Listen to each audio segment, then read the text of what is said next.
If you love a punt and you're looking for some of the best deals in Australia that you can't find anywhere else, inbox me for details or hit that link in the comments section. The Locker Room is proudly brought to you by William Hill. What is up, ladies and gentlemen? It has been a very long road to get this man on the show, I can tell you. If people only knew the amount of DMs I sent this man, Jamal Idris. What's going on, brother? No, nothing much, man. You know, I'm 3.5 weeks back from India, and he was messaging me over there, and you know, I'll check every time I got Wi-Fi. I told you I'll come on, bro. So, you did say it. You kept your word, and I pressured you into it, and pretty much was just pestering. You probably come on, just stop me pestering you. That's how much I was pestering you. Oh, not really. I think you're a good bloke. I think you're a champion. See how nice I am as well, mate. Absolute legend. So, I mean, when we talk about crazy few years for you, it's been liberating, it's been sad, it's been happy, it's been the journey of a young man that had everything, decided to lose everything, you know, went over to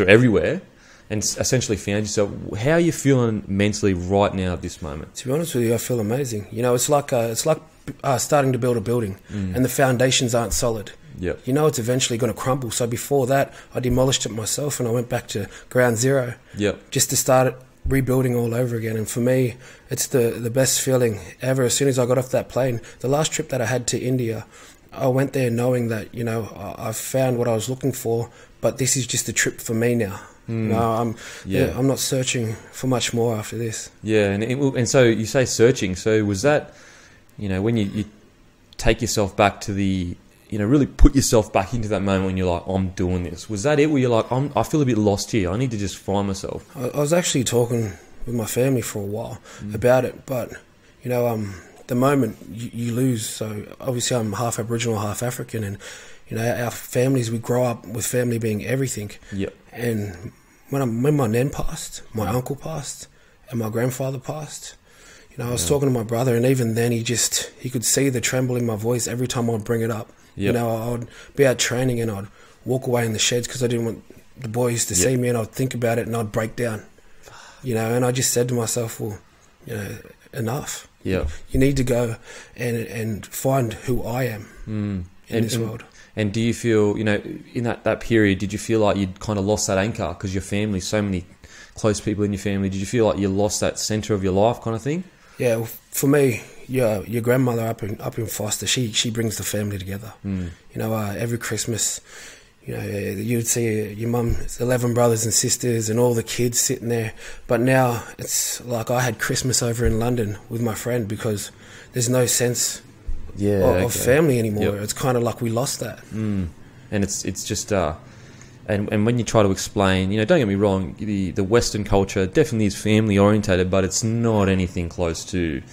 It's just different, the Indigenous culture and African culture when it comes to family. I guess I can't obviously speak for the Western culture, but for our family as it is, where our family is everything to us. You know, my best friends are my cousin, and my mum. You know, they're your best friends because they're the first friends you ever had.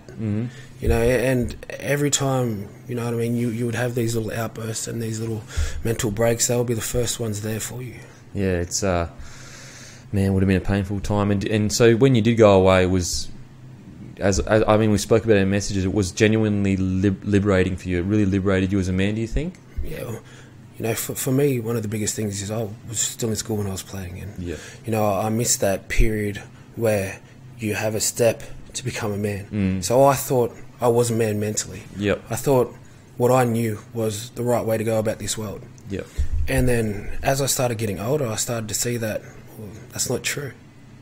You know, this little twisted reality that I have in my head, that's not life.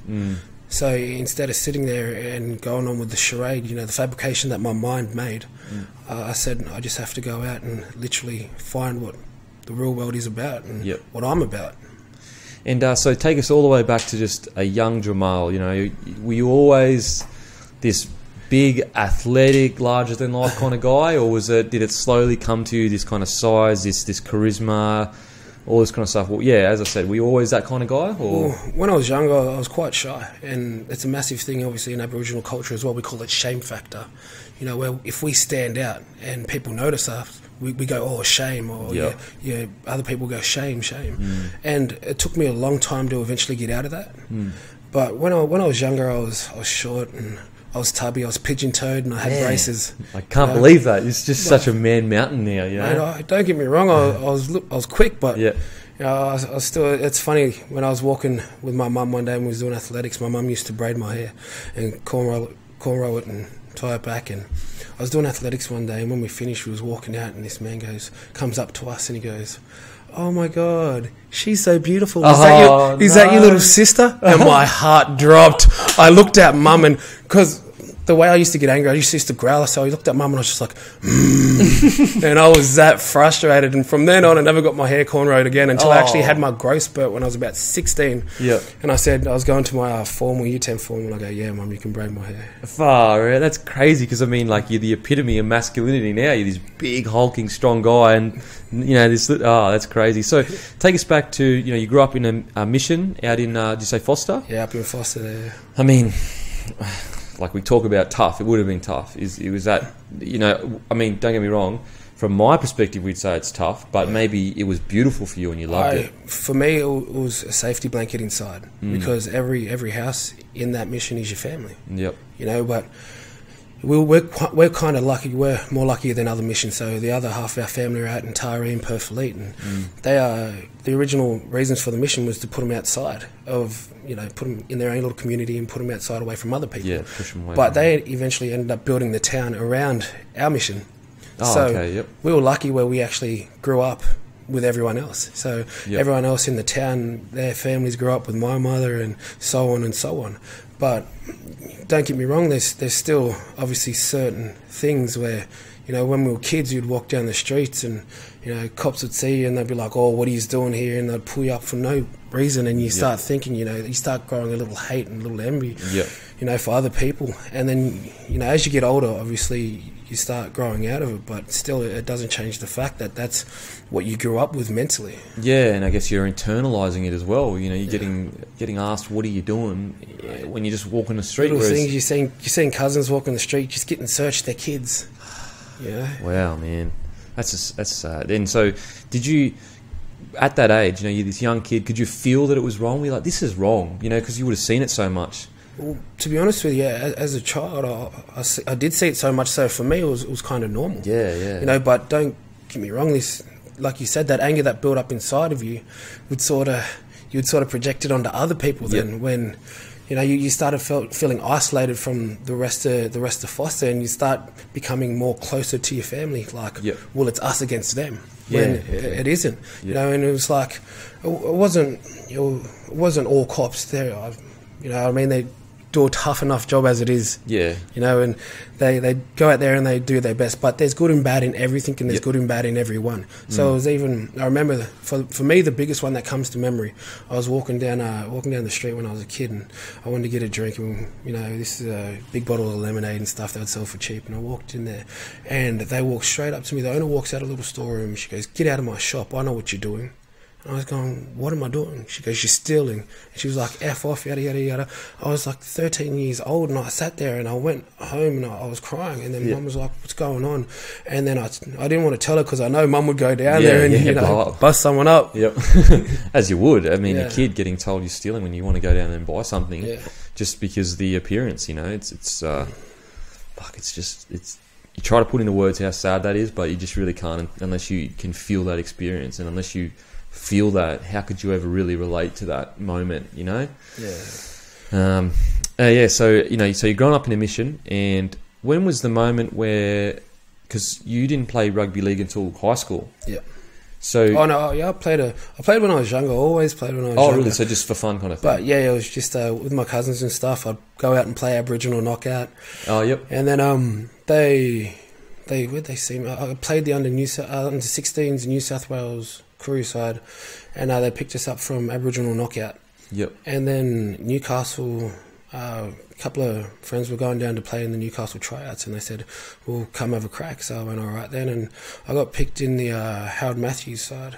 And then they had this under 17s tournament at the same time, and they were like, "Well, do you want to play with this?" I was 15, so I went down and I played in that tournament. And they had this saying, like I said, I didn't grow up with that footy mentality, like I'm going to be a football player. You know, we wasn't really taught that. We went out there to have fun. And I was going to say, like, you look back to where you grew up in the missions. That's like to think you're going to be playing NRL. Yeah, it's a massive. It's always like it was so far out there. It was unbelievable. Like if you did, so we would sit there and you'd see your idols on TV, like playing football, and you're like, far out. That's ridiculous. Look how many people in the crowd. That's unbelievable. Yeah. You know, and then you run out and you're actually doing it yourself, and it still sits there in your head though. But I was playing, and Newcastle had this saying at the time: it was "Go hard or go home." I remember the actual training session, and they were like, go hard or go home, go hard or go home, and we were doing shuttle runs over and over, and I was sitting there, I was stressing out, and they kept on saying to me, and the trainer was in my ear, and he was like, "Go hard or go home." I went, F you. I took off my shirt, I threw it at him, and I went, "I'm going home," and I walked off home. You actually went home. I literally went home, and I was like, all right, sweet. I'm going home. Fucking hell. I was thinking it was going to be the opposite. Like, I don't want to go. I want to go play NRL. But okay, so So what happened then? So you went home, genuinely went home, and what was the kind of process from there? Because you were like a star athlete, as in athletically. Because I did a bit of little athletics myself, and you were javelin. Yeah, but I'm sure you were good at other things too. Yeah, so I did javelin, discus, and shot put, and I did played for New South Wales in volleyball and stuff, and my at the time obviously I wasn't training or anything, and I just did the school carnivals, and at the time I was number 1 in Australia for discus and shot put. That's amazing, bro. I was throwing javelin at the school carnival and progressed from there, and it went further and further. Then I ended up going for tours to Singapore, qualified for World Youth in Czech Republic for discus and stuff. And it's funny, when I was actually watching the Olympics, there was a few throwers that you used to throw against, and you're like... I was going to ask you that. When you watched the Olympics, were you like, maybe I should have... Oh, it did give me like a thought in my head. But in saying that, a lot of people go, well, you go out there and you play football and you look like you're never under pressure. It looks like you're never stressed out. And I say, you want to know real pressure? Being in a discus cage by yourself, when all eyes are on you and no one's there to help you. When you're in a football field, there's 25 other players on the football field that people can look at. Yep, so that's no pressure at all. 100%. I totally agree with you, man. When I used to do athletics. Did you go to the Pan Pacific Games? Yeah, I did Pan Pacs. Yeah, I went there, bro. And Trans Tasman as well. Yeah, I did. I just did the Pan Pacific Games because I had quit running and they like sent me a letter or something. So just come along. I was like, all right, sweet, whatever. I did mine in 2000. 2000. Pan Pacific Games, the same time as the Olympics. I got 3 records. Really? Yeah. Wow. So have you still got them? Yeah, I think maybe. That's amazing, I might. Bro. People don't understand. Like, we talk. Like, to genuinely be one of the best in Australia at this stuff, these guys are guns. Like, the guys that are racing and, discus and shot put and triple jump, these guys are professional trainers, Yeah, my brother did heptathlon for Australia as well. Oh, wow, really? Yeah, he was quick. Man. He could jump. So you're living in the mission in Foster. Like, where does this come from? You know what I mean? Like, a lot of kids there, as I was telling you before the cameras rolled, they don't have as much opportunity and they don't have these pathways that we have here, and yet against all odds you seem to have just pushed through that. You know what I mean? Well, I guess for me, when I was younger, my dad used to train me in athletics and stuff, and he sort of gave me a lot of skills, and my mum used to take me out too, and she used to train me as well. This was up until I was maybe about 11 or so. But it's like, for me, I felt more comfortable in Foster because our community is still, like I said, we all grew up around each other. It's not like being in Perth, just a town over, where it's so completely different. It's still your family, but they're so isolated out there. So in Foster, I say we're a lot luckier than a lot of the missions out there. So it's only 2 hours up from Newcastle, but in saying that, a lot of them, unless they've been established as being a good player from a young age, don't get chances. So that's why I like talking a lot about country rugby league. That's why I always say it's the backbone of rugby league. I love going up back home to Foster and watching the Hawkies play, or watching Port Boys play, or Wingham play. And you see some actually really good football up there, where you so much talent. Yeah, where some of them should have got a shot, but no one was around to actually see them when they were coming through. Definitely, and I guess you hit the age of like 14, 15, and you can be great, But if you don't have that system access, yeah, you can fall away because it's just too hard. You get to 17 and then all of a sudden they start looking at you like you're too old. Yeah, exactly. You know, and it's some people can make it though because they stay persistent. Yeah. You know, yeah. And so, you know, do you have any memories growing up as a kid, you know, doing athletics or anything like that? Any cool memories of, you know, when you broke the record? Were you, you know, the pressure or in a moment or whatever? I remember there was I think it was at state. It was when I was young actually. I was really young. I was about 8 years old. And I had a broken collarbone because I was playing football at the back of my cousin's house back home in Foster there, and he tackled me into the side of a brick, so I snapped my collarbone. And my dad was back in Sydney and he was stressing out, and he's like, "You got state in 2 or 3 weeks or so." I said, I'll be right. So they put me in a sling and they fixed me all up, and I made it in hurdles as well. So there was so they were like, mate, like I said, I was short and stumpy, but you know, I just got over little hurdles, little legs kept pumping. And then little deadly legs. Yeah, little deadly legs just kept pumping. And then I was running and I fell over and I sort of tucked in and I just did a little tumble roll, and everyone sort of like, oh, you know, you shot because I was running like that. And I had shot put after.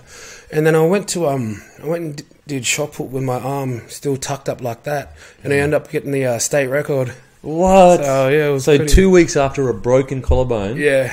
You went and did shot put like this essentially and won. Mate, I was lucky it was a left though, so you know it shouldn't really. They beat us tough in Foster, bro. That's crazy, man. And a state record, I mean, that is a big deal. Like a big deal. That's amazing, man. And you know, that's another thing. Like, what was the first time, you know, you come from a place 2 hours outside of Newcastle, so it's relatively small compared to the big cities and stuff like that. When was the first like wow moment? Maybe when you travelled or something like that for athletics, where you're like, wow, this is the world here. I was pretty lucky. So when I was in between Sydney and Foster when I was younger. Okay. You know, so I was pretty lucky like that. But my brother would make all these national teams, and Mum would go, yeah, we'll go over with them and that. We'll go over with them. And I remember I went to was it Darwin? I went to Darwin and we stayed in this. They had an Aboriginal hostel, and we stayed in there. And a couple of full-bloods sort of walked in, and I was sitting down, and they go, "Oh, don't go into the bathroom." I went, "Why?" And they go, "Because that mirror is haunted. If you look into your eyes, it would take your soul. Don't go into the bathroom." Oh, wow. And then you'd go to sleep at night, and you'll hear this little whistling, and I was too scared to go to the bathroom, so my mum would have to walk me outside. I'd have to go to the bathroom outside. Isn't there is it like, and I apologise if I'm getting this wrong, but is it Indigenous culture where they used to, with photos, there was an issue with photos and there was something about taking your soul? Yeah, they used to say if you take a photo, it's taking your soul. But I think that's with a lot of native cultures as well. Yeah. So yeah, that's so interesting. You know, like, you know, that this technology and universally in Indigenous culture has the same reaction to it. It seems like it's weird that these cultures that have never met each other have that same reaction. It's really interesting. I'm always interested in all that kind of stuff. Yeah. Okay, so you're this gun athlete. You've broken records. You're a state record holder. You're an Australian record holder. And for all money, you're looking like you're going to be a discus thrower or a javelin player. Yeah. But then all of a sudden, rugby league comes up. When was that moment of like, I want to start playing rugby league more seriously than discus, javelin, shot put, hurdles? It was more about the fact that what started becoming more fun for me. Yeah. You know, javelin got to a point where, and discus got to a point where I wasn't really enjoying it.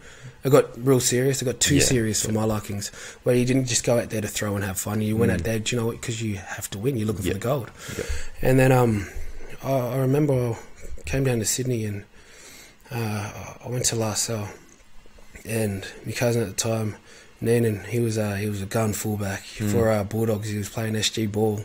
Yeah. And then we went to school, and because De La Salle in Bankstown took me in, they let me go to school and stuff, and that was awesome. And I was like, sweet, you know, can I play football? And the coach said to me, he goes, "Oh, I don't know about that. Can you play?" He goes, "You're big, but I've seen big blokes before that can't play." Yeah. And then my cousin just looked at him and said, "If he's not playing, I'm not playing." Oh, and then he goes, "All right, well, I'll put him in B grade." And then he goes, "If he's not playing, I'm not playing. He's playing A grade." So then I was like, "All right, yeah, we'll give him a shot at A grade." And he was down a little bit, and he chucked me on and had a good time out there. Yeah. Did what you do best. Yeah, then got introduced to my manager and stuff, and it sort of just all took off from there. And I remember, When I was younger, we used to do little workshops up in Foster. So you'd have like the likes of rappers, Walk and AB, they would come up, and we ended up when we were younger, met Tamana Tahu and stuff as well. Yeah. And Parramatta asked to have a meeting out at there, and I went with my manager and walked in the training session, and I seen him. He was like, "You remember me?" And he's like, "How you going, mate? You had a good yarn." And I was like, that was mind blowing. Yeah. This NRL player, this Parramatta Eel that could remember you and talk to you and come out to Foster and that. Yeah. Well, that's amazing. So this. So you said he was your cousin, did you say? Yeah. And he stuck by you, and that family loyalty literally set you on a path that would change your life and propel you into one of the most known rugby league players in the country at stages of your career. And even now you're still Jamal Idris. I mean, everyone knows Jamal Idris, but wow, that's amazing, man. It's just it's a testament to that kind of family bond as well. If you didn't have that family bond that you were talking about, that is like a blanket to you, that it means so much to you, you never would have got that chance to prove yourself, and then blah blah blah. Growing up, you realise real quick, anything and everything can be lost like that. Yeah. But family will always be there. Yeah. No matter if you absolutely got nothing, they'll always be there. Oh, mate, totally agree. Yeah, my family's been very similar for me. I'm doing all right now, but there wasn't always a time when I was doing all right, so they were always definitely there for me. So you've got a natural knack for it. You're born to play footy. You're so talented naturally and all that kind of stuff. When was the moment when you entered a first grade system and genuinely started believing this could be happening for me? I could actually be playing the game that I used to watch and go, that's amazing. Well, it probably happened so I was playing under 18s and SG Ball. I played maybe 6 games or so, and then I still wanted to just go back to Foster. That's all I had in my mind, going back home. And then they said, "Oh, we'll put you in the 20s. Do you want to play 20s?" And I said, "How long does that go for?" Because I knew my mother talked me into actually playing SG Ball. She goes, "It only goes for maybe 16 weeks or so with pre-season and all that involved." And I went, "How long does 20s go for?" And they go, "It's a full season, 26 weeks." As soon as they said that, I just put my hands up and went, "Nah, mate, I'm going back home to Foster. That's too long." Wow. And then I went back home to Foster for a little bit, and then like nothing was happening back up there. It was it's the same old. I guess when you're in Sydney and you start seeing how other people live, and you go back to that, you start looking at it differently. I guess it maybe looks a bit smaller. Or just exactly. Not, it looks a bit smaller, and it looks like nothing has changed, even though you've been away for 3 or so months. So then she's like, "Yeah, might as well go back down to Sydney." So I went back down to Sydney and played 20s, and then they had Australian schoolboys and all that coming up, and I ended up making it there, and my cousin was in that as well. Oh, really? We played that, and when we came back from that, I had one game and against Penrith, and then Steve Folkes rang me up, and he's like, "Oh, do you want to play first grade?" And I was like, "Oh, mate," I still remember where I was. I was coming over the bridge at Lidcombe Station. I was like, "Oh, mate, can I call you back?" And I was like, I got to ask Mum, because then in my mind I was like, well, if I play first grade, well then I'm going to be stuck playing. Yeah, I never can go back. And if I want to go to Foster, I can't go back to Foster. That's my mentality at the time. Complete opposite to what you would expect of a young kid. Young kid be like, "Yeah, 100%. Where do I go? Where do I sign up? Yep, sweet, let's go." And he was sitting there. I guess he was shocked. He was like, "Mate, it's first grade," And I was like, "Yeah, I know. Can I ask Mum?" And I was like, "I'll call you back." And I hung up, and he was sitting there, and I was talking to Mum, and I was like, if I do play, then I won't be able to go back home after this. They're going to want me to, play with them next year, and so on and so on. And then Mum just goes, "Look, if you go back home to Foster, there's not going to be much doing there." She goes, "You got a shot. Not many people, would have a chance like this, and that many people would want to. So you might as well give it a crack." She goes, "Play this year." And it was only 3 games to go or so in 2008. She goes, "Play this year. If you don't like it, we'll go back home." And I went, "All right then." So I played. I remember after my first game, I was that sore. I sat there and I go, I don't know how literally they can play, 24 games in 26 weeks, week in, week out of this. I went, my body's that sore. I got penalised the first game for throwing the ball away because I was that tired. I was trying to slow it down. Oh my God.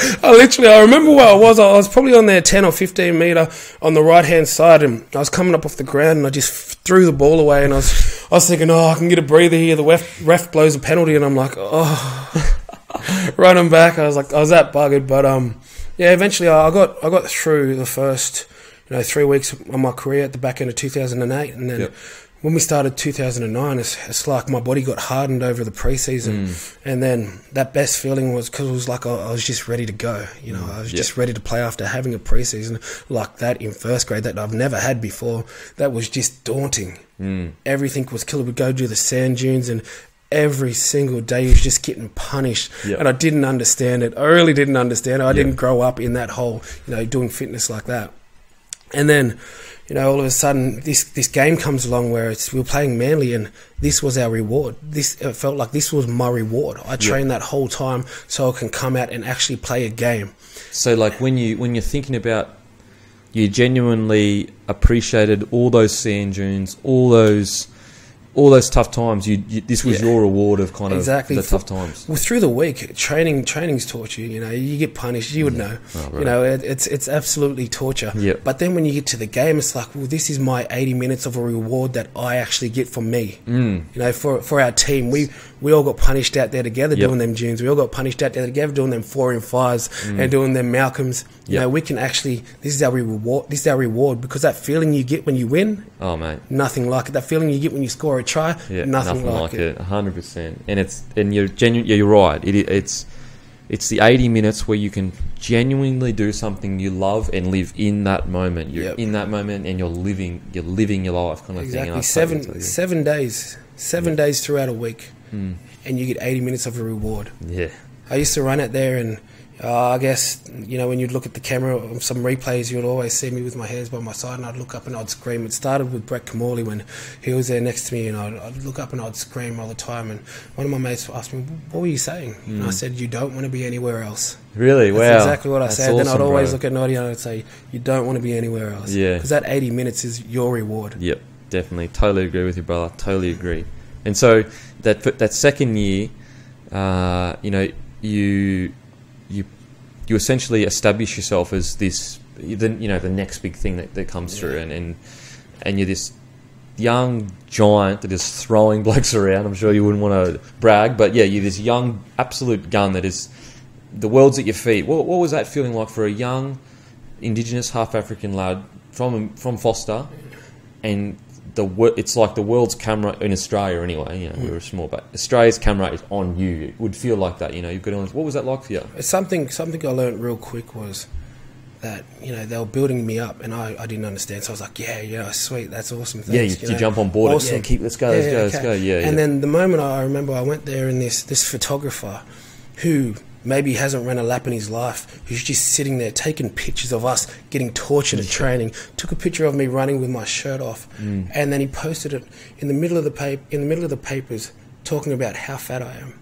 I sat there and I went, this bloke saying that to an 18-year-old Mate, that's who disgusting. Hasn't played the game in his life, has the audacity to come at me and insult me, who's sitting there trying to live, trying to play this game that I love so much, is trying to knock me down because it sells papers. No, and that's when I realised real quick that, lose your sense of shame, because there's always going to be somewhere to criticise you. Someone who hasn't even played the game to criticise you.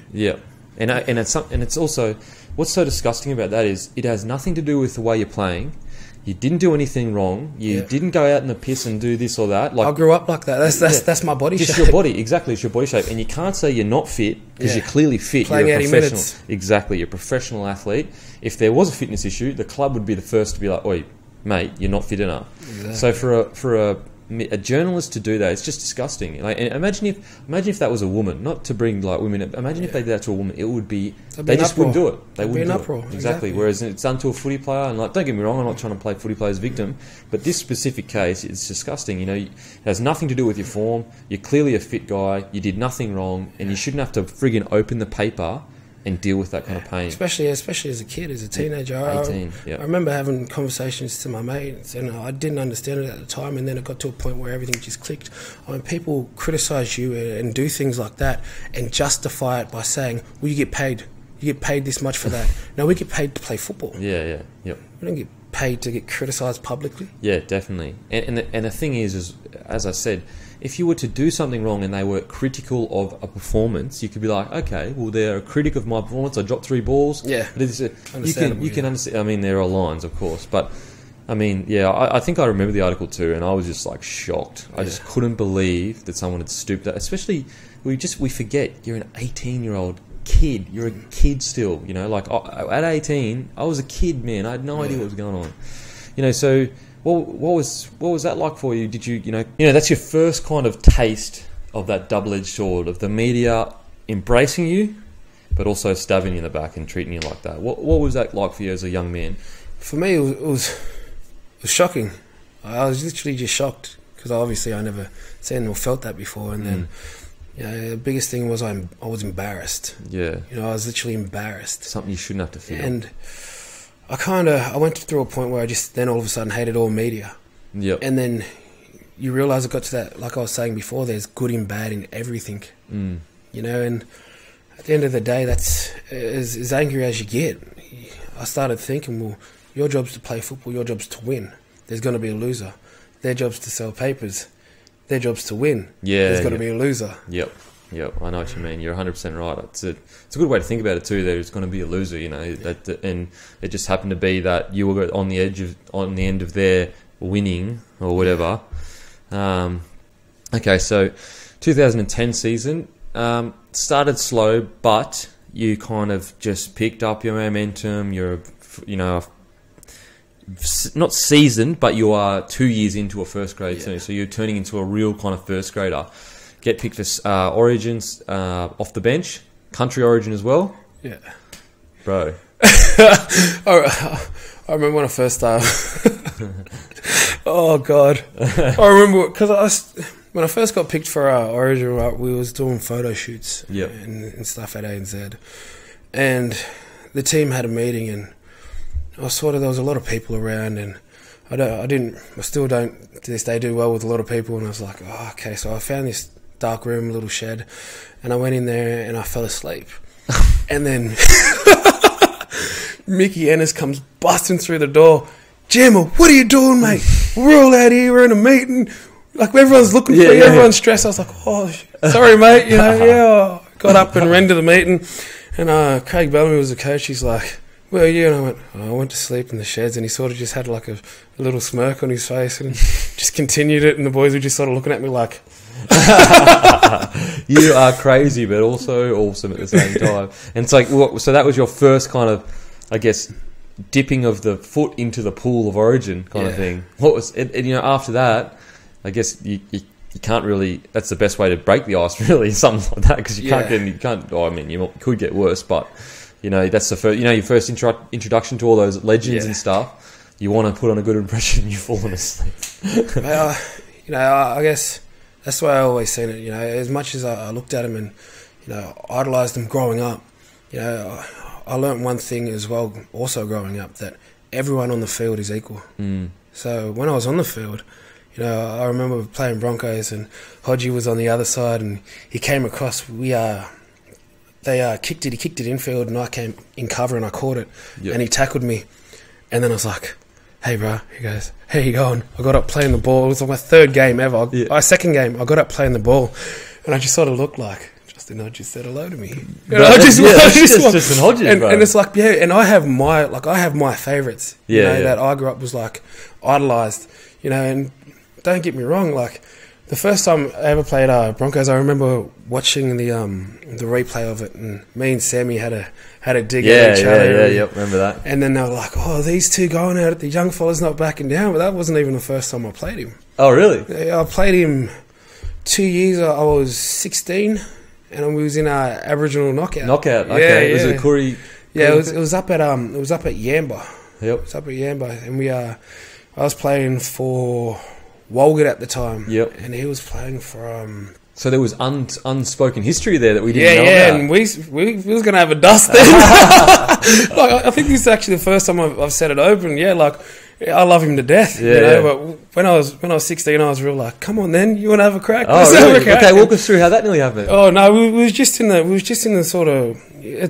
Aboriginal knockouts are a very different game. Yeah. So much talent, and so much pride. Everyone's got cousins on their side and stuff. And I was playing with I think Georgie Rose, was he in our side? I'm interviewing him tomorrow. Yeah, and Matty Rose was there, and Trenny too, and yep. we was all in there. And on the other side, he was there, and who else? Oh, there was a few other players from Q Cup and that on his side as well.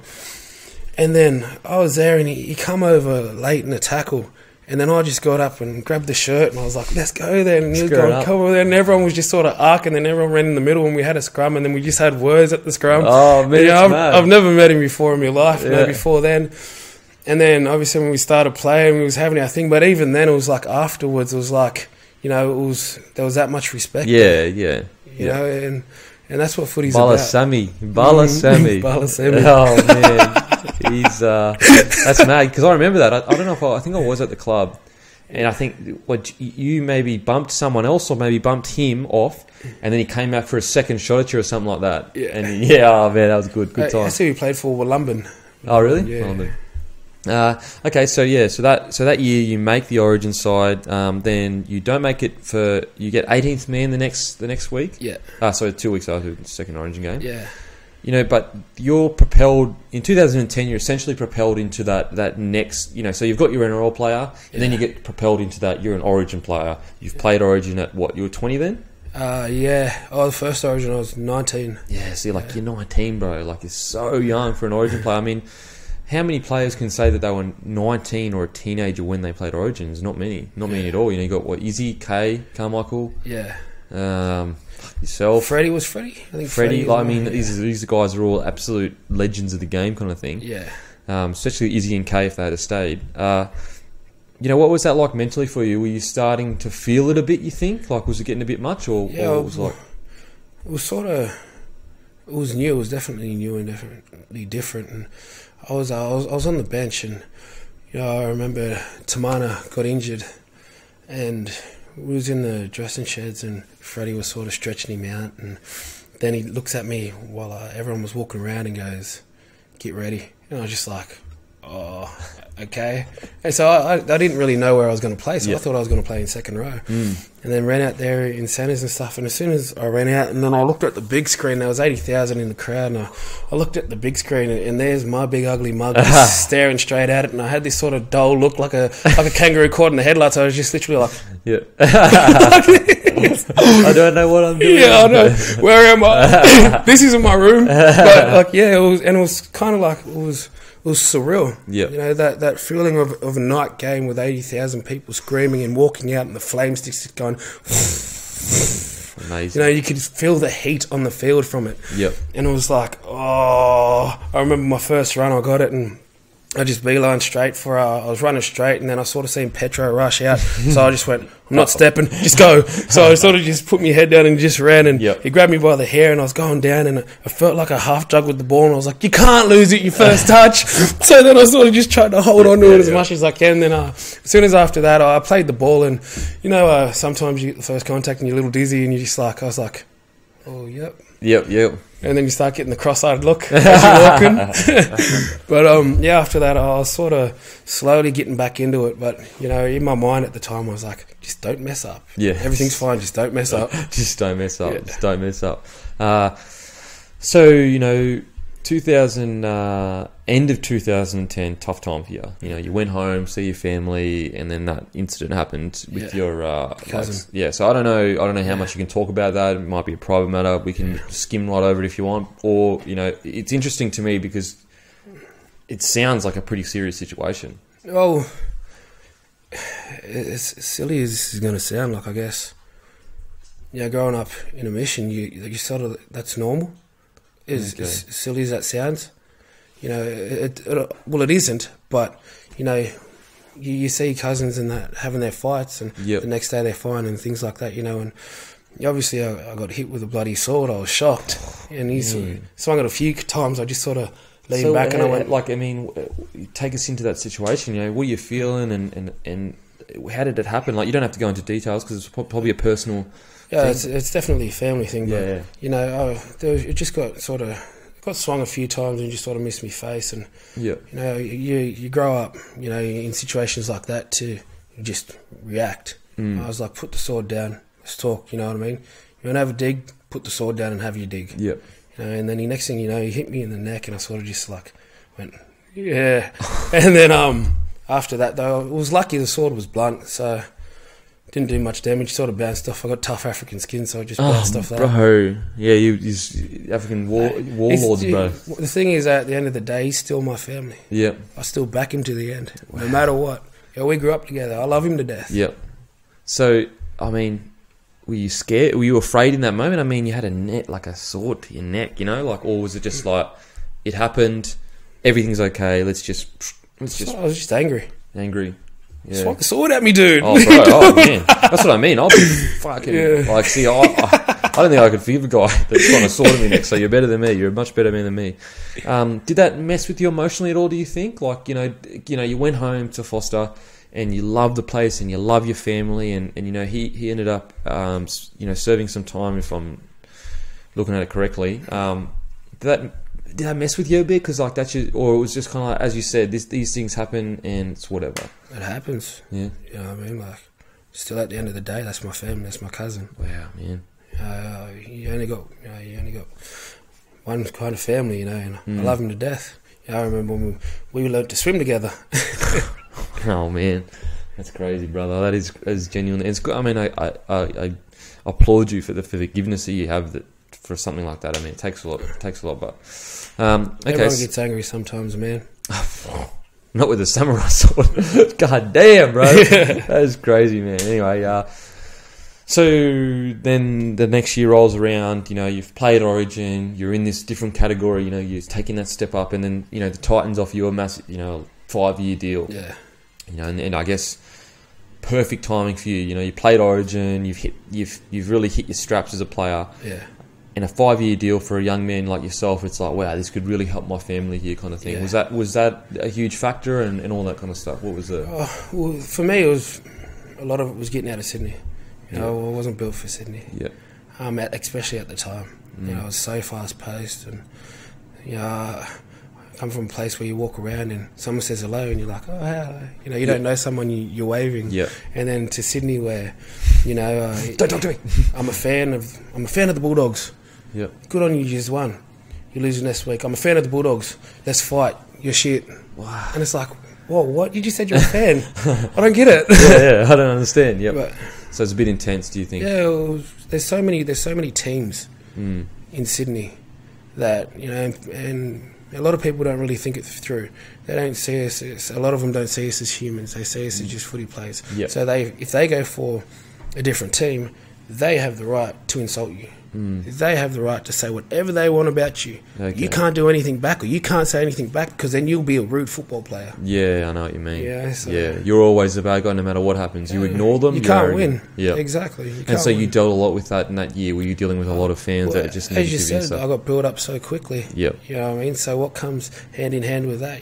Recognition, and people recognise you, and I stand out like a sore thumb. You know what I mean? So, as I said, that larger than life character as well. You know, you're bringing that it's like the days of the Wendell Sailor. You know, he was a larger than life character. Yeah, mate, I love that guy. Every time I talk to him, it's just like, it's honestly like caffeine. Like, he's just like, yeah, man, wow. He rang me this morning. He rang me this morning, spraying me. He's like, bro, you wouldn't. He's like, I'm way too powerful for you, rah rah. Mate, and I'm like, I love you, though. I love you. The best one was him and Sowie as well. Oh, with their banter, I love it. I could sit there and listen to it for hours. Oh, mate, I love it. I made you, Sowie. How good did I make you look? So he rang me and I said, he rang me this morning today, and because I want him to come on the show, and he was just like, I said, bro, you wouldn't last a second in my world. I'd take you into the deep waters of cardio. And he's like, bro, no one cares about cardio. I'm a winger. I'm all power, baby. I'm all power. And he goes, and I go, bro, I'm pound for pound. I'll be way powerful than you. And he goes, mate, you're the one that ran inside to the forwards when I was on the wing marking yard, and it just sprayed me. And I just love it, bro. I love the chat. And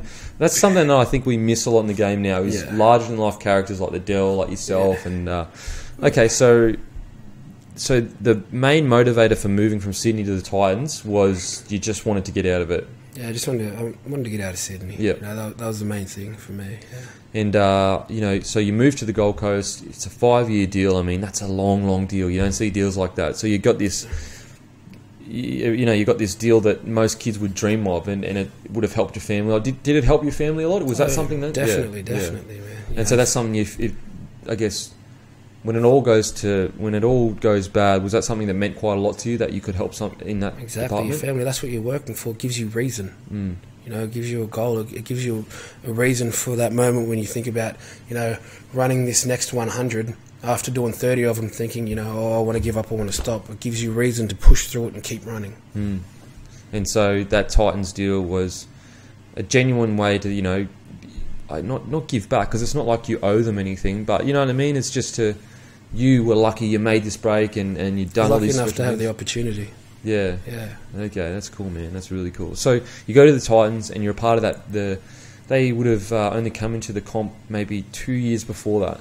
Actually a bit more than that, maybe 4 years. Yeah. So they're still a relatively new club. Yeah. But what was that experience like for you at the Titans? It was awesome. It was good because, like, we could sort of walk around town, and because it was a transit town, there were so many tourists and stuff. So true, yeah. It wasn't really, like, football focused. You know, so you could sort of gave you a bit of normality. Yep. You know, where you sort of seeing it for that kind of thing, and that was pretty awesome. Yeah.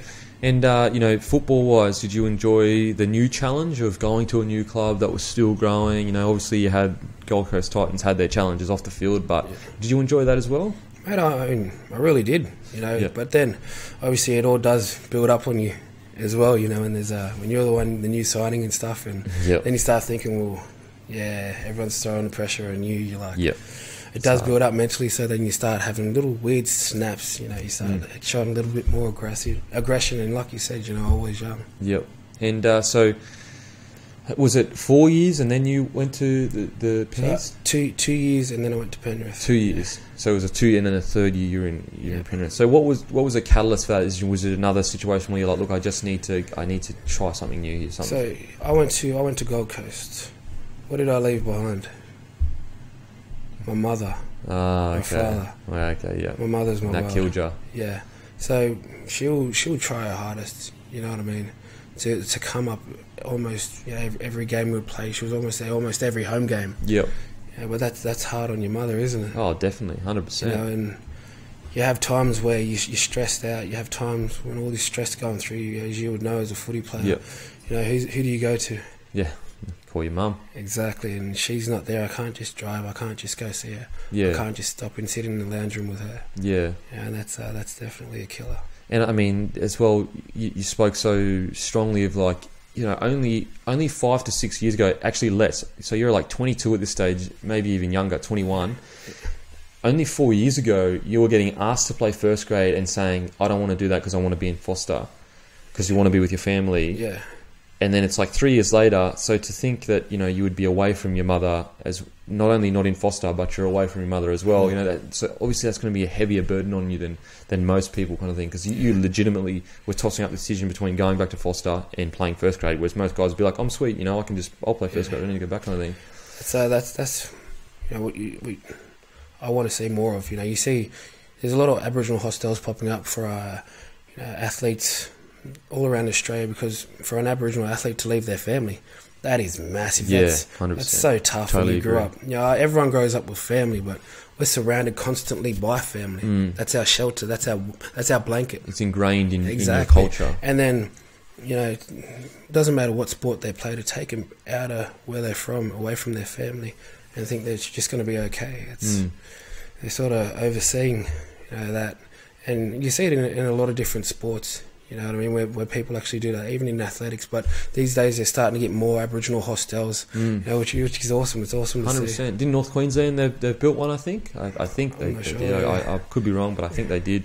I guess the closest metaphor or something similar that you could kind of understand what you mean by this is moving to another country that, I mean, even the indigenous language is different. So it's like moving to a country with a different language and living there by yourself.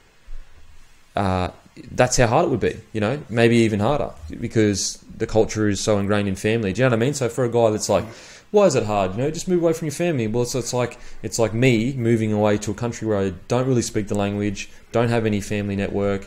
Plus, on top of that, family is a huge part of the culture. So yeah, I can definitely. Yeah, it's easy. It's always easy for people to say. It's never easy for people to put themselves in that actual position. Yeah, and empathise and really just try to see it from someone else. Just walk a mile in someone else's shoes. I've grown up a lot, man. I've grown up so much. Yeah. But I'm at the point, like, I don't sit there and try to explain it to make sure people understand anymore, because you know what, I'm happy with them not understanding. If they don't understand, it's all good. That's all good. That's your business. I don't need to explain myself for you to understand. Okay. I'm just sort of, that's cool. And like you can, as you said, 2 years ago you may not have felt that. It may have frustrated you, whereas now you've grown. You're like, you know what, man, whatever. And it's like talking to someone about politics. Yep. You know, it's painful. It's painful. Mate, just play dead. Just play dead. I don't know what you're talking about, man. I'm just not going to talk. Okay, so you go to the Penny Panthers. You actually you started putting together some really good footy, and then the decision comes to walk away. You know, walk us through, I guess, the moment when you're sitting there and maybe you're in the lounge room with your mother and your family, and you're just like, I don't know if I can do this anymore. What was that conversation like, and how did it feel? Yeah, I was actually, there was a few moments, so it's like, it's not just one specific moment. There was a few moments I was talking to my dad, talking to my brother. There was a moment when I was talking to my brother, and you could literally hear it in my voice that I was breaking down every time I'd bring up a thought about it, because it was all too much, just my family, you know what I mean? And then everything else in football as well, I'd sort of have this weird little tremble in my voice, and you know, no one knows you more than your family, and he just said, mate, you need to do what's best for you mentally. You know what I mean? He goes, I felt all this pressure because people would expect me to do this or expect me to do that, and he goes, let them expect what they want. You know, if you're not there, if you're not ready to be there mentally, or you know, right, then what does it all matter? Yeah, 100%. You know, you got to be there first, you know. And they say it's are you okay day to day? Yeah. You know, it's funny because a lot of people will tell you how you live your life, but they won't ask that question. Yeah, 100%. Or they ask a question, but they don't actually want to hear an answer. Exactly. They're just asking a question to make sure they ask the question, tick a box. Exactly. Okay, so the decision is made, and I mean, was the Penny Panthers pretty good about it? I'm obviously not going to sit here and go, that's terrible, but they're pretty good. They were good about it, man. Yeah. Like, was Gus cool at the club at the time? He would have been. Yeah. Mate, he was good about it. The clubs, they're a good club. You know what I mean? They're good people. And it's simple, and you know, they helped me out a lot. So, what was the conversation like with him? Was he very empathetic? Was he like, look, mate, he understood, you know, obviously he's played, he understands players as well, you know, and for me I was kind of also thinking, I didn't want to let the fans down, you know, that was a major thing as well, because Penrith fans have been amazing to me as well. And then when I did, they literally just all supported me. And they were all really nice about it. I had Instagram. I was thinking, I'll take Instagram down. I had Facebook. I was like, should I get rid of Facebook? And literally, I got nothing but support from them. And that's massive, man. Yeah, 100%. You know, the good in people kind of shone through, I guess. Yeah. It's good to say, like, the good outweighs the bad. Yeah, that's something I have noticed. We're starting the show, you know, we often hear about all this negativity online and everything like that. And don't get me wrong, it is online. There is but the overwhelming majority of people, especially on Facebook, and it's not anonymous, are positive and good, and they just want good. They want to be happy. They want you to be happy, and most people are pretty good. That's it. Like, they don't really like. They may realise how much it actually means, you know, just them kind words. You know, I sat there, and because I've been through it so much when the Olympics was on, I sat there with my mates and I tried to message as much as Olympians as I can, just to say congratulations on your achievement. Just something small, but means a lot. Exactly. Yeah, 100%. So now, on to I'm the most interested in this part of your, like, don't get me wrong, I love your career, but this travelling bit, and it's just a projection of my own insecurities of not having gone travel. That's why that's why I'm so interested. It's all it is a projection of me living vicariously via you. What was it like, bro? Just, if you could sum it up, what was it like to genuinely be a young man in this crazy world that we live in? Mate, you know, there's so many scary things. But to be actually out there, not knowing a language, not knowing directions, but still having that freedom of, do you know what? I can just get up and walk here now. I can just get up and go to this place. I don't know where I'm going, but if need be, I can pull out maps on my phone and get my way back. Mate, it was absolutely unbelievable. Trying to get enthralled within every culture. You know, try all their little little cultural things they do as well. That was absolutely awesome. You know, like in Morocco, bartering.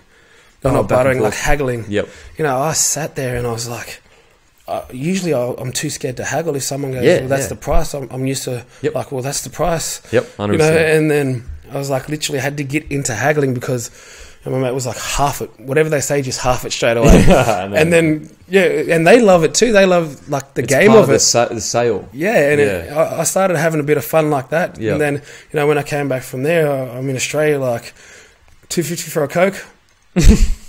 How much for the lemonade? Same price? $1.75. But you're like, what the fuck is this guy talking about? Motherfucker, it's $2.50. It's $2.50. Get the fuck out of my shop. Oh, that's funny. That's funny. So where was the first place you went? Walk us through, I guess a quick point to point of where you went and what you did. So I did Germany, Munich, Oktoberfest. Yeah, we talked about Unbelievable. that. Unbelievable. Yep. France. Yep. Paris. Chrissy hit me up while I was over there, and he was like, "Dude, get out of my town." Yeah. I was like, "What are you doing?" He's like, "Nothing." He goes, "Go to this place, you know, meet this bloke. He'll set you up there. It's a nice restaurant. It turns into a bar and stuff afterwards." Had an awesome time there. He set me up. He hooked me up. So that was. You know, I was like, "Thanks, bro. That's awesome." And then I went to Venice in Italy.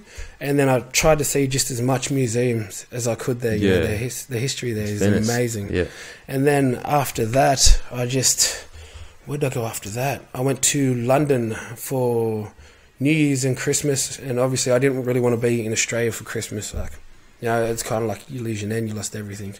So I went to London for Christmas, and I went over there by myself, and I was sort of just walking around. And my mate messaged me, "Where are you?" I'm like, "In London." He's like, "I live here." I'm like, sweet. We went to school together and stuff back home, and he goes, "Where are you now?" I'm like, "Oh, I'm at King's Cross." He goes, "I'm coming to get you." He came to get me. I booked a hostel, so I already had it for 2 weeks and that. He just grabbed my bags. I stayed with him. And then we had Christmas over there and all together and stuff, and New Year's. And then I did, I flew over to Spain, Madrid, and after that, I went to Portugal. I did the Lisbon, Seville. I did Cascais. I'm so jealous, bro. I did Granada. I did Morocco. What was Morocco like? Mate, history there. Morocco is awesome, man. It's like, but after a while, you sort of get annoyed of walking past shops and people grabbing you, trying to pull you in. Yep. And then after that, obviously, I had one night in Bangkok. But yeah, we'll let that go because everyone always talks about that. Yeah, man. It's something you just want to forget. But then after that, I went to Ghana. I flew to Ghana. Oh, what was that like, man? Mate, it was pretty awesome. I got a lot of family there. Ghana. I was West Africa, yeah. I know where it is, but is that where, like, it's not where the first man was, because actually I guess new science is saying Indigenous Australians might be the first man, but Ghana. Either way, bro, I'm one of the first. Yeah, bro, 100%. You're half of each first person. Yep. You're half of each. Ghana, was that beautiful to see? That it was awesome. I've seen obviously a lot of my family over there from when I was younger, but it was like so good to see them again, and it brought back actual memories from when I was younger and stuff. And so you travelled there when you were younger? Yeah, I travelled there when I was younger. Unfortunately, maybe a month or so before I got there, my father's mother passed away, so I missed out on the funeral. But we got over there, and it was so good to just sit around with your family, and it's like you learn so much from them, whereas other people would be thinking, I'm teaching them something. I learned so much from them, just patience, just not having to say anything, just to be able to sit there in white noise and be happy and just be human, without all these other technology, like all this stuff is here. We got even this, you're just sitting around with other humans, living in just being human. You lose power for 2 days if your electricity just turns off for no reason. You have no phone. Your phone's gone. The TV's gone. So what do? You just literally sit around. So you stayed there for quite a while? Yeah, I stayed there for about 2.5 weeks or so. Wow, so because I can't remember any photos from there. So I guess that was a pretty private moment for you there. It was. I put up a few, but obviously there's a lot of stuff I sort of kept to myself. Yeah. But yeah, it was really good. Man, so what's whatever you can talk about, but what was the best moment from that? You know, sitting around a fire, or what was the best moment? For me, there were probably a few moments. One of them was in the compound. And we were playing just soccer with a netball that got sent over there. My dad sent over there. Yeah, oh wow. And we was playing soccer in the back, and I had 3 of my cousins. I had my uncle playing, and like we were literally and a couple of the neighbours, and we were all just playing in the backyard. You know, just playing soccer, and I filmed some of it and stuff as well on my GoPro. And that was amazing. Another one was. So it's called cities. Their money. Cities. Yeah. So $200 will give you 760 cities or so. Yep. And that's a lot of money. Yep. And we would, for example, you're getting a taxi from, I don't know, maybe about 6 kilometers or so. 8 kilometers or whatever. That's probably about 2-3 cities. Yep. And I was there with my cousin, and I was like, all right, let's get a taxi. We're going to the junction. We're going to town. He's like, okay. And he goes to the guy, goes, how much? And I look different over there, you know? Yeah. And then he looks at me and he's like, 7 cities. And my cousin just lost his mind. He's like, no. Bring it, 3 cities. And the guy's like, 5 cities. He's like, no, 3 cities. And then he's like, 4 cities. And that's literally maybe $1, if that. And he's like, 5 cities or so, and they're arguing back and forth. And you're just like, man. And I was like, it's like 7 Ks. Who cares? Let's just get in. And then he goes, no, we're walking. Oh. I was literally just sitting there going, Bud, I don't want to walk, man. It's hot. It's like 42 degrees. The 7K steam is like I'm nothing. sweating. Yeah. And I'm literally, he goes, I'll buy you a handkerchief so you can wipe your sweat. No, that's not going to cool me down much, isn't it? Buy a taxi. We end up getting there. I'm drenched in sweat. So you did walk it? We walked it. I'm sitting there looking at him filthy, fuming.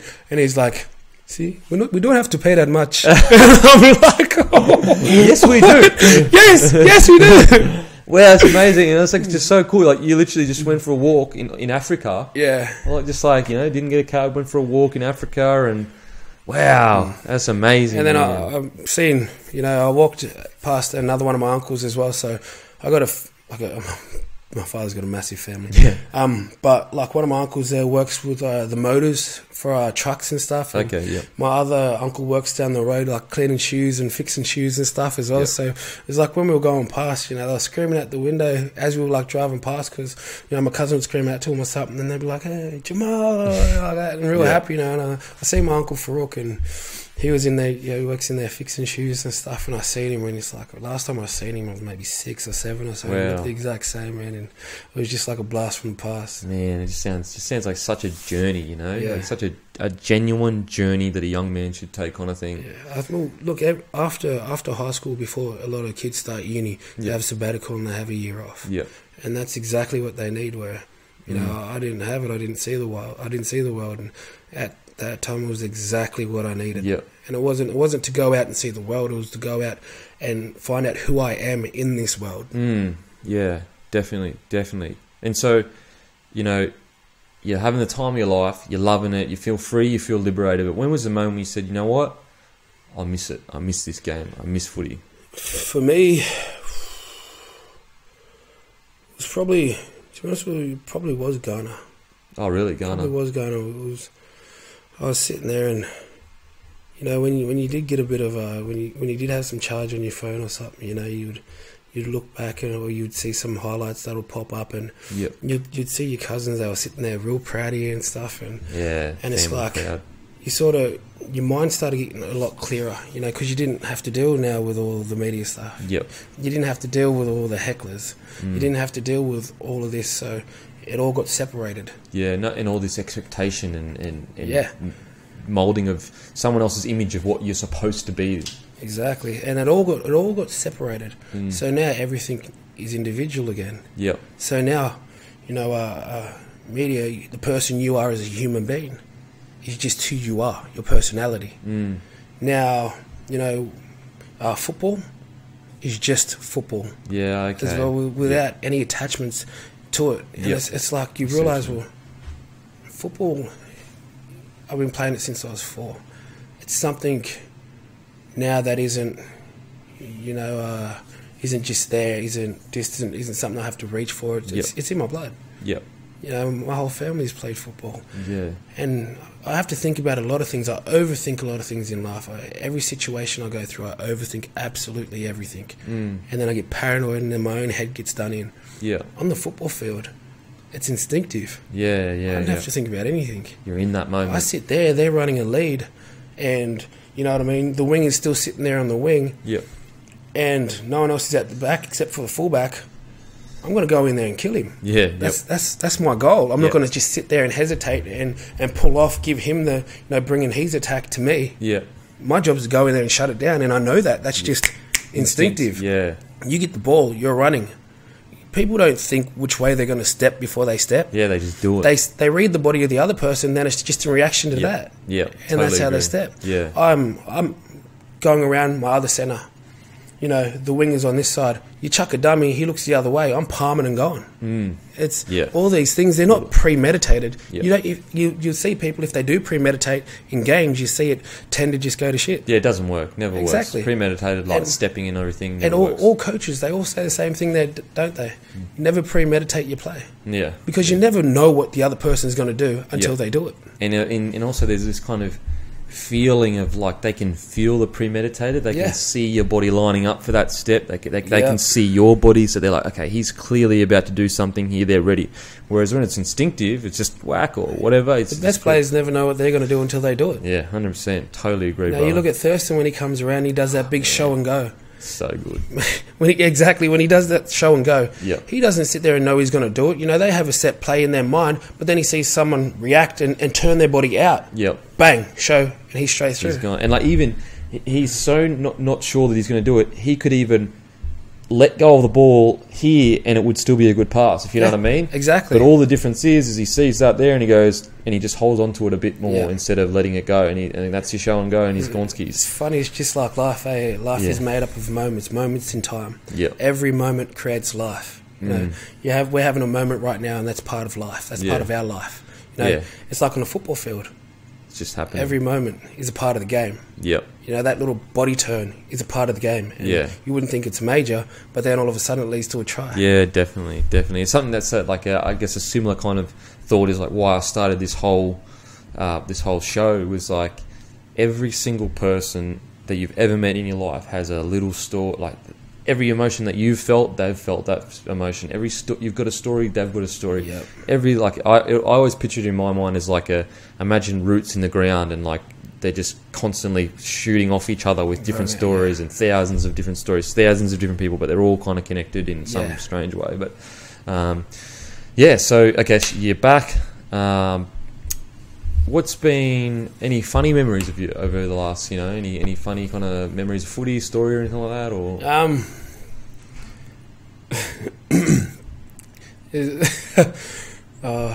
There's been a few, I guess. I can see you shifting through the ones you're like, can't say that, can't say that, can't say that. Oh no. Oh mate, just me and my cousin used to have Thomas. He's Tom Duker. He's up at Foster still there, mate. We used to have. There's nothing better than playing with your cousins. Yeah. We used to run out there even for Hawkies, and he used to round me up because he used to know I was real hot headed. And we would run out there and he'd be like, before we play, mate, see that number 10 out there? Because he either used to play from or what, he used to be, see that number 10 out there, bro? He was calling you this, man. He was calling you that. And because it's my cousin, I'd be like, I start biting my tongue and I start rounding up, and then the kickoff would come and I'd just literally launch my body. And then afterwards, I wouldn't find out that he's like lying to me until afterwards, and then it's like, sorry, bro, sorry about that. Yeah. Were you playing the knockout this year? Thinking about it? No, I thought about it. My mum goes, play in knockout, but you just want to get your body right for when you come back. Yeah, I want to lift my fitness up. I mean, I've been doing as much fitness as actually been doing a fair bit of fitness. You know, I mean, fitness is pretty good at the moment, but in saying that, like it's knockout. You know what I mean? Tough. My ultimate goal is NRL. Don't get me wrong, like, who knows, Mum might just go, you got to play. Yep. You know what I mean? And so it's more, you've got a goal right now, and it's to get back in the NRL, and that's all that matters right now. Yeah, and then everything after that, maybe next year when you're all sweet. Yeah, exactly. So that's always going to be there. Knockout's always going to be there.